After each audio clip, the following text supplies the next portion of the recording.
Let's go.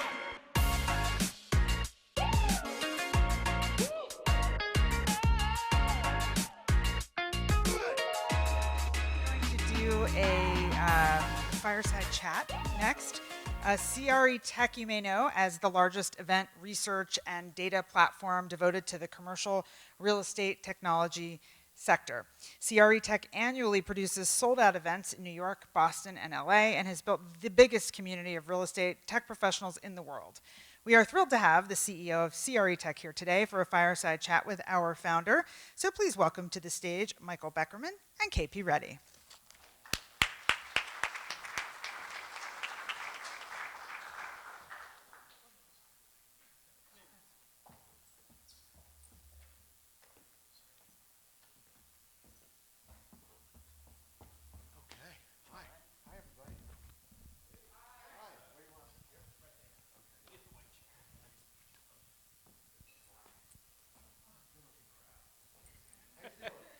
It's been good. It's interesting. The real estate people are like, "What's BIM?" And the architects are like, "What's customer experience?" Right. So, Well, this is great. Congratulations on a great day. I'm thank you. sure tomorrow will be even better Yeah. when I leave. And it's been kind of a mashup today, so it's good. So I think there's no fire to do the fireside, but I had some we were texting earlier. When your first text in the morning is from Michael Beckerman. And he answers it at like 5:30. So you know your day's off to a good start. Well, we were going back and forth on like what do we want to talk about, and I came up with some specific ideas. So I look at like our industry, and feels like we're still in 1.0, right? We're automating paper. I think there was a press release, some firm raised some money yesterday, and the headline was, all we're doing is taking things from paper and putting it into a computer or something like that, which is kind of just the beginning of innovation. I mean, are you seeing anything more interesting than that? Okay, so this is what happens when you don't script, right? I gotta really think, and I'm on the spot. So just quick background, put it in perspective. So I'm a 35-year veteran of the commercial real estate industry, right? So I know the industry, I know how it works, and I got involved in the tech side, say 2011, 2012, just because for me personally, as KP knows, I was just looking for the next blank canvas in my career, something new, something that I was going to get my ass kicked every single day, and I found it, and it's tech. So I've been at this for a while, and my whole mission is, trying to bring technology and innovation to the commercial real estate industry, mostly through our conferences and through data and research. And you saw my wonderful colleague Ash earlier. So when I got in the space, I think the first year, KP, it was about 50 million invested in the space. This year, and you guys have talked about it on the stage, and you've been very helpful in also supplying data to us. We're looking at $25 billion invested in the space. Less we work. Less we work. I heard the comment. And if you said to me, like, Mike, where's the innovation? So, we've got investment, and then we've got adoption, right? You would agree that adoption is still lagging. Yes. Substantially. Right, absolutely. So I think there's definitely, amazing startups that are coming, that are here, that are doing great things. We're seeing coming now globally. There's a whole wave coming from Israel, from India, Southeast Asia, Europe. So, Toronto, you've got a couple of founders here from Toronto. So there's great innovation, but what, gives me not stress, but sort of, my frustration is we need more adoption. Right? And we need more of an infrastructure within the industry. We need more CTOs, CIOs. We need more owners, developers, brokers coming and saying, okay, I need to adopt. So I think there's great innovation, but we've got to get that baked within the ecosystem. So one of our theses is that, maybe my thesis, is in order for there to be true disruption, there's winners and losers. Right? Someone has to lose. We can't play well together. You have to go out and destroy Yardi, destroy RealPage, destroy Autodesk, CoStar. That's why I love this guy. CoStar. He's not shy. Right. CoStar. I mean, come on, right? All these guys are highly incumbent. They have their way with startups. They shut off APIs. Autodesk in the design side. Nobody's going after them. And our view has been, until people start trying to go after them, it's kind of like what Microsoft was in the 90s.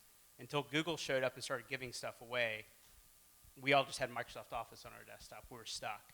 So are you starting to see any inkling of that? I mean, we see bits and pieces, but we also believe there's not enough capital to really give these startups the horsepower, to take on Argus is another one. Anyone use Argus? Yeah, it's another terrible tool out there, right? So are you starting to see anything where people are trying? No. Any ideas why? Are they scared?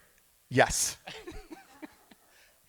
Is this my public role or my private role? I mean, like, I wear two different hats.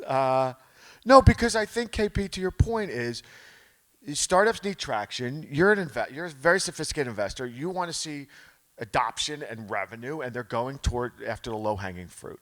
My belief is that we are in the first inning of this revolution, and it's coming, and it's going to be profound, and this is what I do, travel around the world talking about this. It's coming. It's going to impact every aspect of our industry: construction, brokerage, development, every part of it, but not yet. Okay, so you brought up brokerage, right, which has been one of those things where I look at technology. Mike Brewer was talking earlier about, leasing consultants. Like, do you need someone to walk you to a unit and open the door for you and tell you how amazing your life will be here? I don't think I need that. I don't think most of us need that. But these jobs exist. Commercial real estate brokerage jobs exist. A lot of these jobs where there's people taking hefty percentages. And then if you look at them on the money side, $1 of principal capital, about 60 cents actually makes it to a project. By the time everybody takes their cut, between the lawyers and the underwriters and the investment bankers, there's a lot of brokers in between that technology could fix that. I mean, it seems like everybody's still afraid. Even the previous panel, people aren't going to lose their jobs. We're still going to play well together. But at some point, don't we have to make a push against some of these kind of old school broker, non-value add businesses? Yeah, I totally agree with you. I think we are in the play nice phase of CREtech. I think for the foreseeable future, in order to get traction, the companies that are in the space are going to play nice in the sandbox. But I think longer term, and my colleague Ash and I, we study other industries, and you look at financial services, and I spend most of my time, that's what I study. When I want to see where we're going as an industry, I just look where others have gone. And you look at a company like Goldman Sachs and ask them how many stockbrokers are still at Goldman Sachs, how many traders are still at Goldman Sachs. I mean, they've eliminated layer upon layer upon layer. Goldman has 10,000 engineers now. So I think we're eventually going to get there. My feeling, though, is I just don't see it in the immediate future, particularly when most of the money that's being invested in the space is coming from within the industry, right? So it is the brokerage firms, it's the JLL Sparks, it's the CBREs, it's the Cushmans, et cetera, et cetera. It is the big landlords. So, they're not going to cannibalize their own ranks right now. So what do you think? Everybody says there's going to be a blip, right? Because there's a cycle. There's always a cycle. If any of us know when that is, we probably wouldn't be here. Ash does. Ash knows that? Okay. So what do you think happens, right? When I went through the dot-com and the dot-bomb, there was actually this recycling. All of a sudden, people had less resources, and there was almost a bigger push to technology because they had less resources. There was actually an acceleration of adoption for a minute. Do you think this industry will do the same thing, or are they going to say, oh, that tech thing was really cool, go hire those 10 brokers so we can get to business? Like, we're going to stop playing with tech anymore. This was all fun and games while we had strong balance sheets and great EBITDA, but now that everything's tight, we're going to stop? Or did people double down and push harder? Great question. You obviously prepped for this. You told me no prep. You're like, I was just thinking. Jeez, I'm sweating. Oh my goodness. My meditation time this morning. He's tough. I thought we were just going to play nice and talk about hobbies and kids and. So my crystal ball, and my wife and kids remind me I'm wrong 99% of the time, so take this for a grain of salt. My crystal ball says that for the foreseeable future, the industry has an opportunity to get this right and not go the way of retail, not taking Amazon seriously, or travel agents in a way, not taking online reservations seriously, industry after industry after industry. So we have this window of opportunity. But unless we really embrace some of these fundamental changes that are happening to our industry, and all these great panelists talked about it, for instance, the millennials, for instance, the nature of co-working and co-living and demographics and what the expectations of tenants are or residents. It's not like when I came up, where companies, everybody was signing long-term leases, and then you'd hear back from the landlord in 7, 10, 15 years. Those days are gone. So unless the industry understands that there's a fundamental paradigm shift that has taken place in the expectation of the tenant and the resident and the process, we're kind of, It's the South, but we're fucked. And what will come, and we see them at our conferences. They're snooping around in the backs, and they're having private meetings at different conferences. You will see Amazon come here and grab the resident, and Google. They will come in, they will grab your resident, and you will lose control of that resident eventually. Everybody's going to come into that box, into that office space, and program it, and capture the data. And unless we start to understand that this is coming, I think the industry is going to face some challenges. We will always own the physical asset, but what happens inside of that asset, there is absolutely no going back. So do you think if you were talking to a 25-year-old commercial real estate tenant rep, what advice do you give them about their career? How are they going to have... CREtech is hiring.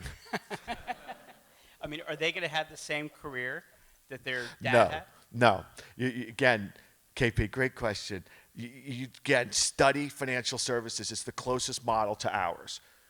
The middle traders, brokers, and investment bankers got completely squeezed. The top rung of that ladder is making 10 times more money, and the bottom is our engineers that are doing the data collection, data assembly, what have you. So if you're in the middle, you're in every industry, it's not just ours, you're going to get squeezed. So that would be my answer. I would say figure out how to embrace technology now, be a leader in your office, and you'll go to the top of the food chain. Because there will always be brokers, just like there will always be investment bankers. The nature of the complexity of the industry and what tenants want, there's always going to be a broker involved in it, and there should be. But they will, in my opinion, have greater earning power in the future. Okay, now I want to stop asking me questions. I'm going to ask you a question. I don't give a crap. It's your event. Okay. So, KP, what technologies are you most excited about that Shadow is seeing, in your current sort of influx, inbound of startups? What gives you hope for the industry that you're seeing? Because you're on the front line. So, okay, I'm dropping the mic. I'm out. We love anything robotics, right? We just think that there's so much opportunity there. We think the biggest gap in robotics is the talent. Our industry has to attract the top, if you want to go build a robotics company, you need to go hire one of the top 50 roboticists and go hire another 100 just like them. Hey, you want to come do construction tech with me? Or do you want to go build robotic dogs that apparently we have a shortage of dogs, we need robotic dogs. I have 3 rescue dogs. I will donate any of my dogs. So, they'd rather go work on a robotic dog. So we're not going to make that push, right, into robotics. True AI, I've yet to hear anyone talk about. Our CTO is going to talk about AI tomorrow. And I think there's a massive opportunity in AI that people aren't really exploiting. And it is about exploiting. The other thing that a lot of folks, there's a few people in the room that would get this, we have so much opportunity in material science. Everybody focuses on customer experience. Apps, I don't want to see another app. I could care less about apps. There is so much opportunity in material science. There's so much IP in material science sitting on the shelves that we now have robotics, 3D printing, and other methods to deploy these materials that we've never had before. Like, it used to be very expensive. and it's just sitting on the shelf. And so we love material science. We think there's some really good opportunities. It's really risky. If you're not careful investing in material science, you start investing in like pharma. Next thing you know, you're 100 million out and you have nothing. So you have to be careful, but there's so much innovation on the shelf in material science. And I think besides that is we are looking at stuff that is going to, I ask our startups, who loses? That's all I want to know. You're brutal, dude. That's all I want to know. Tough. And if the target is interesting enough and the weapon is interesting enough, I'm in. And have you seen that? We're seeing it. That's good. Yeah. That's a good sign. Yeah, I think about robotics and at our upcoming conference in Brooklyn, October 16th and 17th. Prologis is going to do a whole presentation on what they're doing, and you look at the amount of robots that are in. I think it's 100,000 that Amazon deploys throughout their warehouses, but it's top of the food chain, right? But it certainly makes a lot of sense. Yeah, and I think the challenge we have here, in America, we have this system, right? It's design, bid, build, design, build. We have systems, and the collaboration. Rob Otani talked about it from a data and collaboration perspective. But we do have systems that don't allow us to kind of break the rules. When you look at what happens in China and India, I think India, last stat was they have to build 10,000 hospitals in 10 years. You can't carry enough bricks on your head to build that building, right? You just can't. There's no other choice. There's no other choice other than robotics and automation. And I think a lot of those countries, they're just skipping ahead. I spent a week in Singapore, and the government just kind of says, we shall. And people deploy capital, they deploy their own capital, and they solve the problem. They're less worried about, are we worried about the architect? They just say, I'm the owner. Golden rule of being the owner is the guy with all the gold makes all the rules. You do what I tell you to do, and we're going to go extend our island, right? And so I think that's one of the biggest challenges. A lot, like you're talking about adoption, if we continue to have to play by these rules, and with good reason, they exist for good reason, it's going to be hard to really push a lot of disruption. I think you see a lot more going on. Well, I think it's also something we talk about internally at our company and we talk with the landlord community in particular about it, and they're looking for an ROI on their tech investment, and a lot of this is, unfortunately, it's not ROI. A lot of this is just meeting the future consumer demand or the tenant demand. Flex space is, in my opinion, not going backwards. Tenants want short-term and they want flexible space.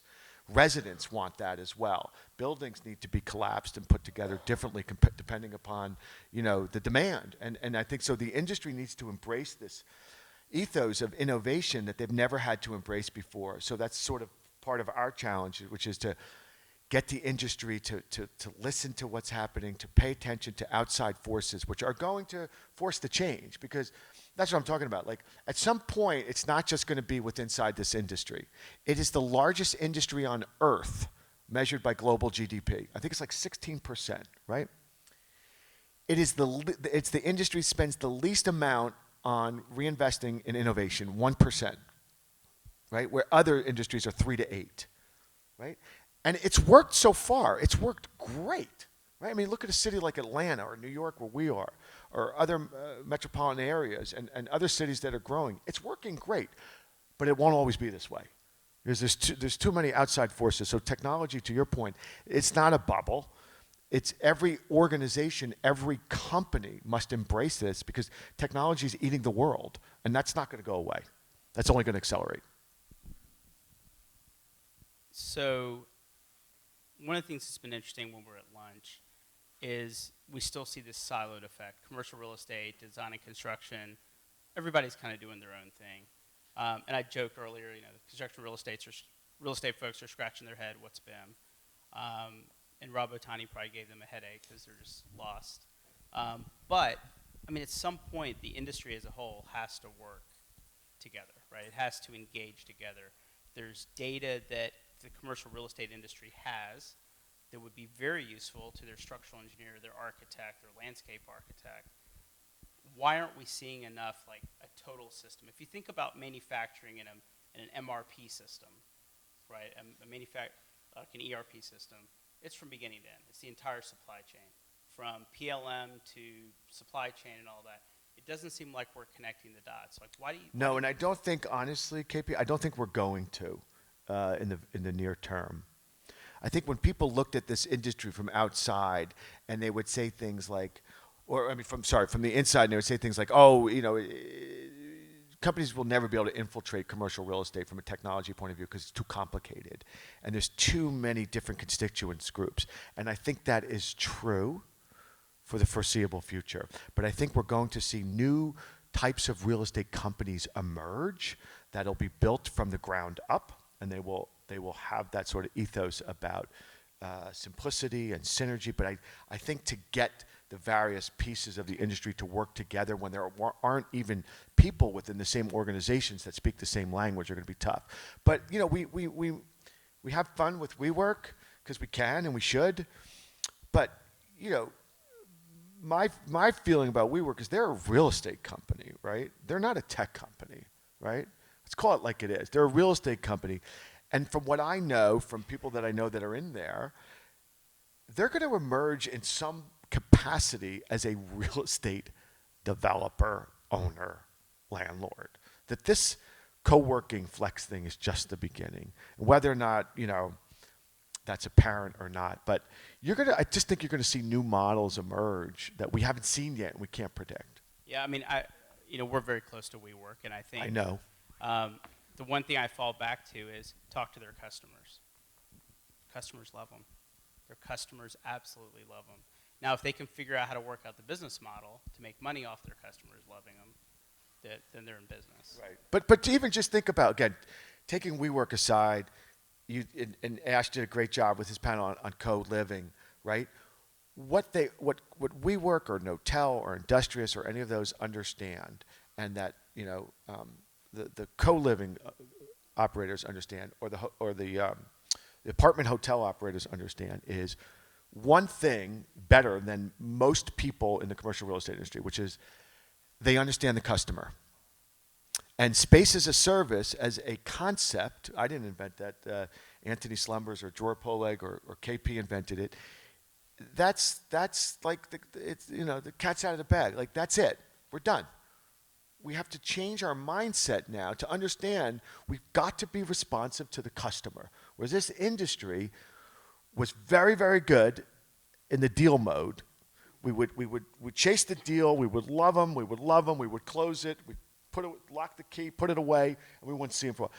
It's done. It's done. So these types of companies understand the customer better than most real estate companies. But you're seeing it. You see companies like Hines with their H2 product that they came out with, or Hines Squared, whatever the hell it is.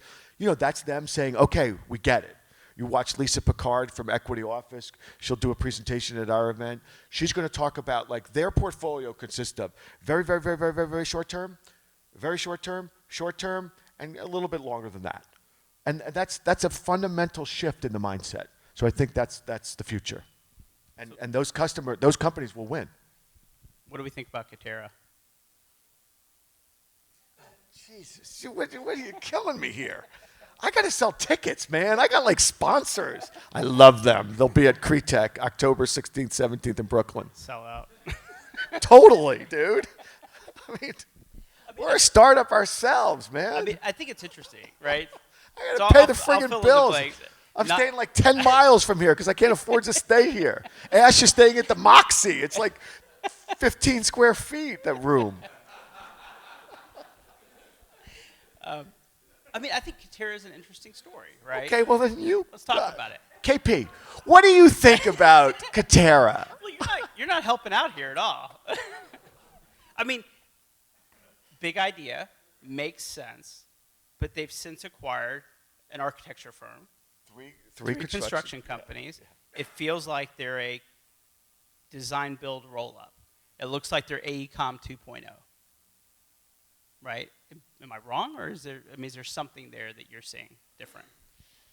No comment. No. Yeah, I think we're all sort of curious to see how that model plays out, right? They raised a lot of money. They got the big valuation. I know what the promise is. I think it's just like so we have an office in New York, and then we have an office in New Jersey where I live, in a little tiny city called Morristown, and there's a CREtech building going up. Okay, looks like any other building going up. I see the steel, I see the cement. I don't know what's behind the scenes. I don't know about the process. So I'm not really sure. I haven't seen it, right? But I think, as you said, like construction is an industry, is a segment that we're paying a lot of attention to, because there was one yesterday. Ash, who was it yesterday that raised money? Who was it? Fly? Yeah. I mean, that was a good one. I think there's a group in Nashville, built.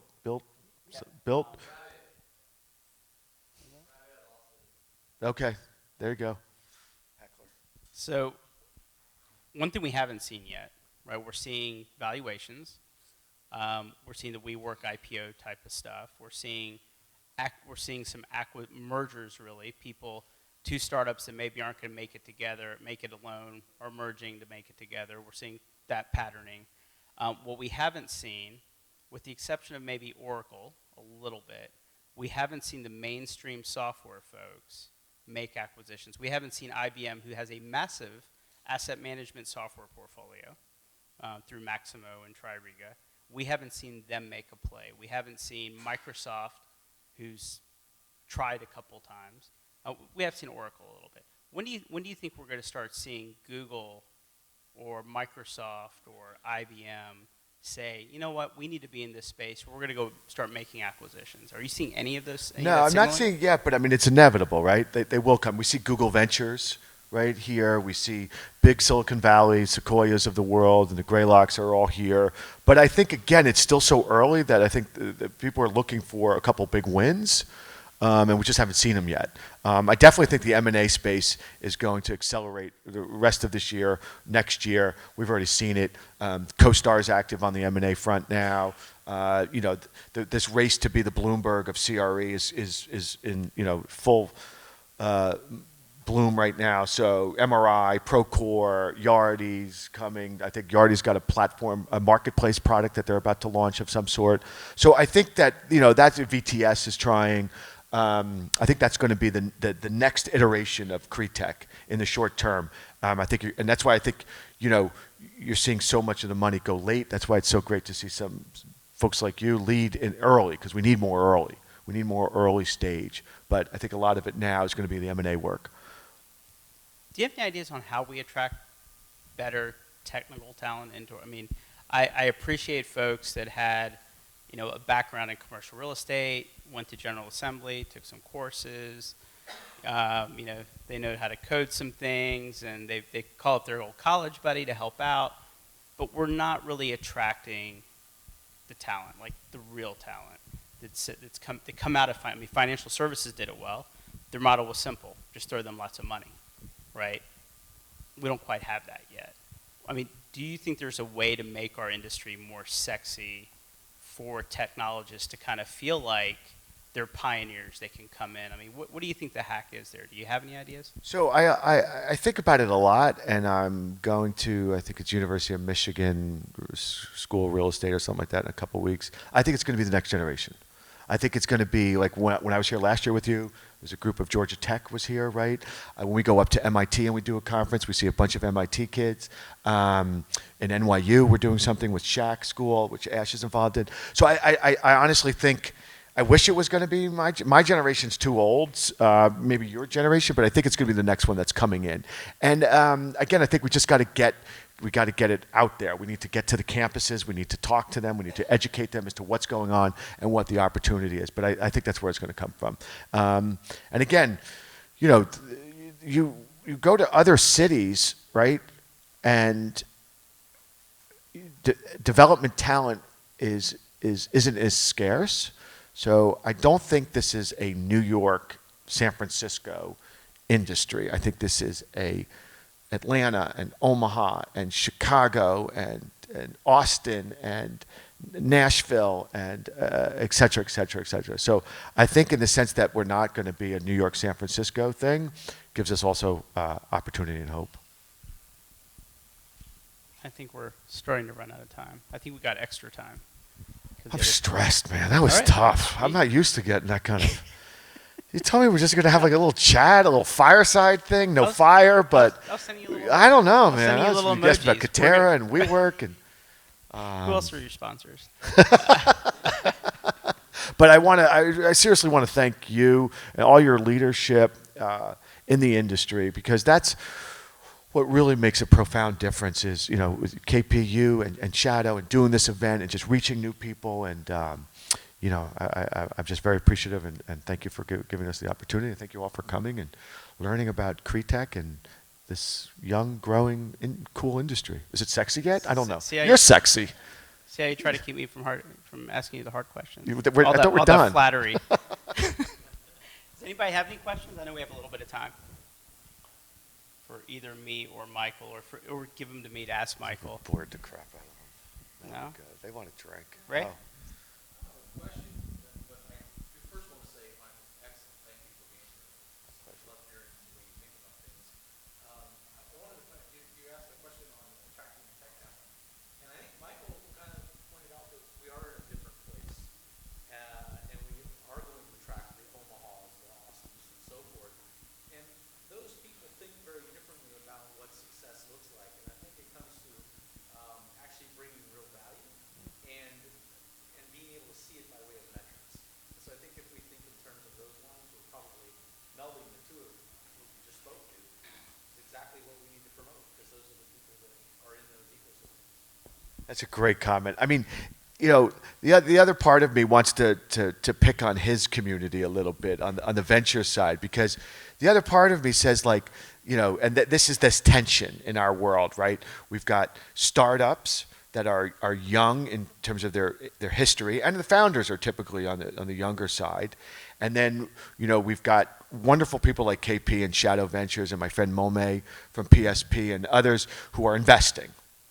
And they want their capital back with a nice, healthy multiple, because they should. He's nodding. Look at him, greedy bastard. By the way, that's our business. Yes. Really? Is that why we're doing this? I thought we were doing this because we were trying to change an industry. I have LPs in the room. Okay. This industry needs patient capital, and it needs patience. It's going to take time. That's why when I do my stuff, I don't paint these scary pictures of the future. I talk about right now. We need more multifamily owners to come here and check out what's going on. We need more office developers and warehouse. We need more brokers. Just checking out. Don't be scared. Get involved. Get engaged. But we are just the tip of the iceberg right now in terms of this industry and the market penetration. So we just need patience. We need time. And it's going to take it. So give us a little time, will you? Your LPs are fine. They're doing great. Any other questions?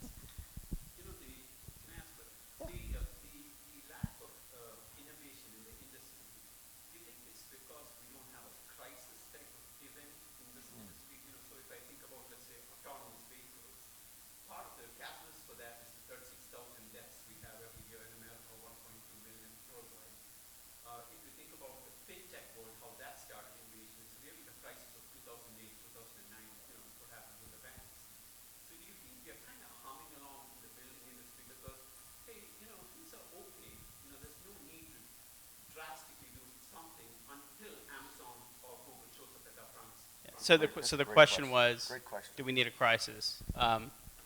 I believe we're in a crisis. I don't think there is a Gen Z that's interested in swinging a hammer, sawing a piece of wood, welding anything. I think we have a major talent issue on building buildings, and it's not getting better. I mean, I don't blame them. I'm not that excited about swinging a hammer either. And if they can make, these kids are making $1 million doing esports. Like, yes, right? We'd all sign up for that. So I do think we are in a crisis, and I think the bigger crisis we have is an environmental crisis. When we build buildings and we throw 20% of the building in the dumpster on every job, while we're the biggest contributor, in terms of economic driver, we're also the biggest contributor to the environment. And whatever your position is on whether global warming exists, not here to debate that, but waste is waste. There's no reason why you should have a construction dumpster. You shouldn't have no need for anything to go into a dumpster. And I think we have a crisis around optimization and how we do things. And I do think we have a talent. We have an absolute talent crisis right now. Nobody wants to do the jobs that need to be done, and we don't have a choice. I think that's great. We should write about that, by the way. Can we steal that idea? It's not a crisis, but I would tell you that what I think about a lot is on the demand side. So it's not a crisis, but like KP articulately said, but the demand from the consumer, whether it's an office tenant or a warehouse or multifamily or retail, is fundamentally changed. So I think we don't realize that we are going to have a demand problem that the industry might not be ready for. Demand because we're building structures that the market doesn't necessarily want the way that it's built and configured. And I think that's going to catch people by surprise. I mean, right now it's good. You know, employment's low, economy's doing great, but there are seismic changes that are happening out in the marketplace, and that's what a lot of other industries have faced, right? And technology is not going to wait for us to catch up. I was reading an article yesterday about in Israel, they're investing heavily in AI in healthcare, so that the medical profession is going to be challenged because AI is going to be able to diagnose a lot of ailments better than a human will. So technology is not waiting for us. It's here. It's going to come in. It's going to find the inefficiencies. It'll take some time. And that's my main core message is we have time, but the clock's ticking. But I like your answer better. So do you feel that the traditional way of how we design buildings to last 40, 50 years, that model itself needs to change? So if you look at Japan as an example, they build buildings knowing that within 10 years the whole thing's going to fall apart because their weather system, a tornado comes through almost regular, repeatable basis. They know that whole structures will come down and they're prepared to build all over again. Do you feel all this concrete to be poured and rebar and all that to make a 50-year-old building, that is part of the problem, and the guarantee need to do that going forward and all that? I mean, I don't know. I mean, I think the idea of the types of buildings that a lot of the people in here are designing and building, I think there is still, an owner looks at it and says ROI, right? They say, how can we get the most out of this asset? You're building an asset. I think a lot of it has to do with how we can better communicate, use technology from designing to building. But, I mentioned the talent crisis on the job site. We have it in engineering. I mean, I'm a civil engineer, and I do work at Georgia Tech Civil Engineering School. It's tough to keep those kids interested in civil engineering. I'm fairly convinced that architecture would have a major talent shortage if it wasn't for BIM. Back in architecture school, when you got out and you had to draw door details for the first 3 years of your career, you're out, right? But BIM made it interesting. It made it sexy. But I still think we're going to continue to have those issues. As far as how people think about their asset, investors who drive the economy are going to always want to have an asset that lasts as long as possible or get their ROI. The math has to work. If you're going to make it last shorter, you better get the right rents and on the front end. Thank you. We do all right? It's good? All right. Okay. Thanks, KP. Thanks, everybody.